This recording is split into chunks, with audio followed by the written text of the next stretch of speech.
জয় জগন্নাথ। আজ হলো শুভ রথযাত্রা। সেই ছোট্টবেলার কথা মনে পড়ে যায়।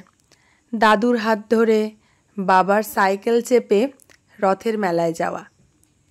ছোটবেলার কথা মনে পড়লেই মনে হয় সেগুলো এখন গল্প কথা।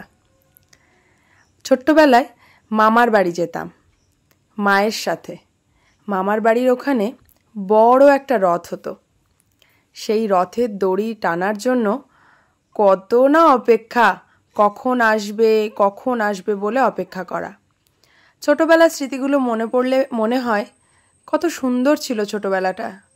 এখন আর সেসব নেই, এখন অনেক পাল্টে গেছে। গেলে এখন সব ট্রেন্ডিং অনুযায়ী চলছে, আর আমাদের বাচ্চা কাচ্চাগুলো সেই ট্রেন্ডিং অনুযায়ী বড় হচ্ছে। আমাদের মতন ছোটবেলা ওরা আর পেল না। তো তবুও ছোট্ট মানুষের আবদার রাখতে আজ এই ছোট্ট করে রথ টানা, সেটাই তোমাদের সঙ্গে একটু শেয়ার করতে আসলাম। স্কুল থেকে বাড়ি আসার সময় বলছে, মা আন্টিরা বলেছে আজ যেন কেউ সন্ধ্যাবেলা পড়তে বসবে না, আর বাড়ি গিয়ে সকলে রথ টানবে। এই রথটা 2 বছর আগের রথ, আমার দাদা আমার ছেলেকে দিয়েছিল। তো সেই রথটা নিয়েই আমি কিন্তু প্রত্যেক বছর সাজিয়ে গুছিয়ে পুজো করি। আর যে জগন্নাথটা দেখলে, ছোট্ট জগন্নাথ, ওটা কিন্তু আমার বিয়ের আগের এক জগন্নাথ মেলায় গিয়ে কিনেছিলাম। স্নানযাত্রার একটা ভিডিও দিয়েছিলাম। ওই এক স্নানযাত্রার মেলাতে গিয়েই, সন্ধেবেলায় মেলা হয়, সেই মেলাতে গিয়েই মাটির জগন্নাথটা আমার কেনা ছিল। ছোটবেলায় অনেক মাটির জিনিস কিনতাম, বেশ মজাও হতো। স্নানযাত্রা, রথযাত্রা একটা আলাদাই আনন্দ ছিল। তো যাই হোক, বাড়িতে ফেরার পথে মিষ্টির দোকান থেকে মিষ্টি নিয়ে এসেছিলাম জগন্নাথকে দেব বলে। তো এখানে সেই জন্যই পুজো করে নিয়ে বাবিকে স্নান করিয়ে দিয়ে আমি বসে পড়েছি রথ সাজাতে।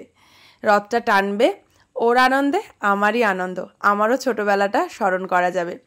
ছোটবেলায় মামার বাড়ি থাকতে বিশেষ করে বাচ্চাগুলো সব রথ নিয়ে আসতো।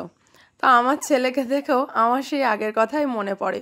তো ওকে এবার আর বাইরে যেতে দিইনি, ঘরের মধ্যেই ও রথটা টেনেছে। রথটাকে সাজিয়ে নিয়ে পুজো করে তারপর বাবিকে বলেছিলাম ঘরের মধ্যেই টানো।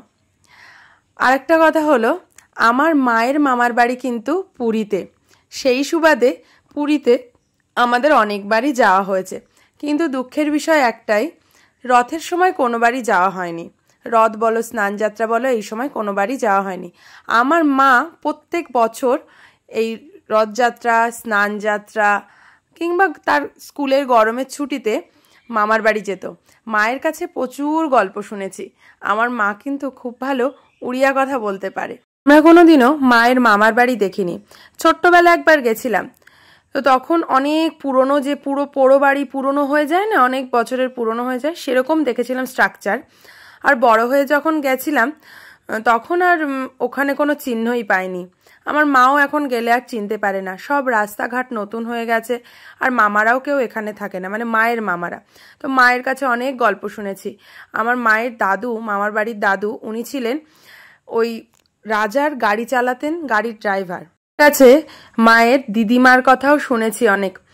উনি নাকি পুরীর ওই প্রসাদ এনে পান্তা করে রাখতেন, পুরীর যে অন্নটা নিয়ে পান্তা করে রাখতেন, আর সেই পান্তা ভাত লঙ্কা দিয়ে চটকে খাওয়ার জন্য, মানে উনি মাখতেন আর মায়েরা সব নাকি বসে থাকতেন খাওয়ার জন্য।